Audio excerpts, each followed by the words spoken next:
नमस्कार विद्यार्थी मित्रांनो, स्वागत आहे तुमचं आपल्या YouTube चॅनलवरती. तर मित्रांनो, बृहन्मुंबई महानगरपालिकेमध्ये कर निर्धारण व संकलन खात्यामध्ये निरीक्षक या पदाची जाहिरात निघालेली आहे आणि हे निरीक्षक जे पद आहे ते गट क चं पद आहे. तर मित्रांनो, सविस्तर पद्धतीने आपण या भरतीची माहिती पाहणार आहोत. त्यासाठी व्हिडिओ शेवटपर्यंत बघत राहा व चॅनलला सबस्क्राईब करा. तर मित्रांनो, निरीक्षक जे पद आहे ते गट क चं पद आहे. यामध्ये पदाचे नाव जे आहे ते निरीक्षक, वेतन श्रेणी सुधारित जी आहे ती स्तर M17 लेव्हलची आहे. 29,200 ते 92,300 इथपर्यंत पेमेंट असणार आहे आणि भरावयाची रिक्त पदांची संख्या जी आहे ती 178 आहे. टोटल 178 पदांची ही भरती निघालेली आहे. तुम्ही पाहू शकता मित्रांनो, उपरोक्त रिक्त पदांचे प्रवर्गनिहाय सामाजिक व समांतर आरक्षणाचे विवरणपत्र खालीलप्रमाणे इथे दिलेले आहे. यामध्ये तुम्ही पाहू शकता खुल्यासाठी एकूण 87 पदे रिक्त आहेत. अधोगतीसाठी 18 आहेत. त्याचबरोबर 600 माव यासाठी 18 पदे रिक्त आहेत. ई-मावसाठी 32 पदे रिक्त आहेत आणि साठी 2 पदे रिक्त आहेत. साठी 4 पदे रिक्त आहेत.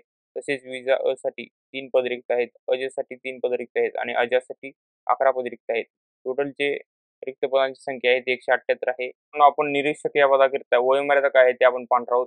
राखीव खुला प्रवर्ग उमेदवाराकरिता किमान वयोमर्यादा 18 आणि कमाल 38 आहे. मागासवर्गीय उमेदवारासाठी 43 कमाल वयोमर्यादा आहे. माजी सैनिक सशस्त्र दलातील केलेली सेवा प्लस 3 वर्षे कमाल वयोमर्यादा 45 वर्ष आहे. आणि माजी सैनिक दिव्यांग उमेदवारासाठी 45 वयोमर्यादा आहे.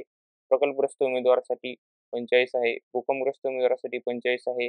त्याचबरोबर खेळाडू उमेदवारासाठी 43 वयोमर्यादा आहे आणि अंशकालीन पदवीधर सुशिक्षित बेरोजगार उमेदवारासाठी 55 वयोमर्यादा आहे. उमेदवारासाठी किमान वयोमर्यादा जी आहे 43 आहे आणि दिव्यांग उमेदवारासाठी 45 वयोमर्यादा आहे. स्वातंत्र्य सैनिकाचे नामनिर्देशित पाल्य उमेदवारासाठी 45 वयोमर्यादा आहे. तर मित्रांनो, निरीक्षक या पदाकरिता निवडीचे निकष काय आहेत ते आपण जाणून घेऊयात. निवडीचे निकष निरीक्षक या पदासाठी बहुपर्यायी वस्तुनिष्ठ ऑनलाईन परीक्षा घेण्यात येईल आणि प्रश्नपत्रिकेचा जो दर्जा असणार आहे तो पदवी परीक्षेच्या दर्जा समान राहील असं त्यांनी सांगितलेलं आहे. मराठी व इंग्रजी या विषयांच्या प्रश्नपत्रिकेचा दर्जा 12वी दर्जाचा असणार आहे, तुम्ही पाहू शकता.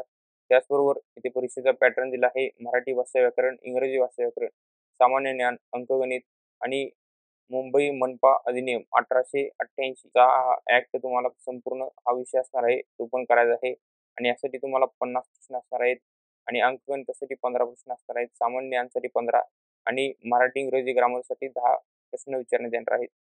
त्याचबरोबर मित्रांनो, जे टोटल प्रश्न आहेत ते 100 गुणांचे आहेत आणि एकूण गुण जे आहेत ते 200 आहेत. यामध्ये परीक्षेचे जे माध्यम आहे तुम्ही पाहू शकता, इंग्रजी भाषा व्याकरण इंग्रजीमध्ये देण्यात येईल आणि मराठीमध्ये असते. त्याचबरोबर सामान्य ज्ञान, अंकगणित आणि मुंबई मनपा अधिनियम हे जे आहे ते मराठी, इंग्रजी दोन्ही भाषांमध्ये देता येणार आहे. त्याचबरोबर या या परीक्षेसाठी जो कालावधी असणार आहे तो 120 मिनिटांचा असणार आहे. त्यामध्ये सामान्य ज्ञान या विषयाची प्रश्नपत्रिका बृहन्मुंबई महानगरपालिका क्षेत्राचा भूगोल, सामाजिक इतिहास, हवामान, स्थानिक वैशिष्ट्ये, बृहन्मुंबई महानगरपालिकेचे विविध प्रकल्प, प्रोजेक्ट, महानगरपालिकेचा अर्थसंकल्प, महानगरपालिका प्राधिकारी ऑथॉरिटीज यांच्याशी निगडीत प्रश्न अंतर्भूत असतील. तर मित्रांनो, जी साठी तुम्हाला या विषयांशी निगडीत प्रश्न विचारण्यात येणार आहेत. त्याचबरोबर इंग्रजी व्याकरण या विषयाची ऑनलाईन परीक्षा इंग्रजी भाषेतूनच घेण्यात येईल.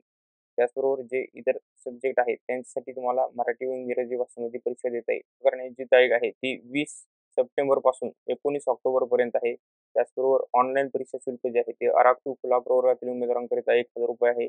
वस्तू व सेवा कर सह मागास प्रवर्गातील उमेदवारांकरिता 900 रुपये आहे. वस्तू व सेवा कर सह अनाथ आरक्षणाअंतर्गत अर्ज करू इच्छिणाऱ्या उमेदवारांना 900 रुपये वस्तू व सेवा कराची ऑनलाईन परीक्षा फी आहे. त्या जाहिरातीमध्ये परिशिष्ट 1 मध्ये मुंबई मनपा अधिनियम 1888 च्या कलमांची यादी मराठीमध्ये आणि इंग्रजीमध्ये दोन्ही भाषेमध्ये देण्यात आलेली आहे. तुम्ही पाहू शकता कलमांची यादी आहे. कलम 3 पासून जे कलम 525 पर्यंतचे कलम आहेत ते सर्व यादीत दिलेले आहे.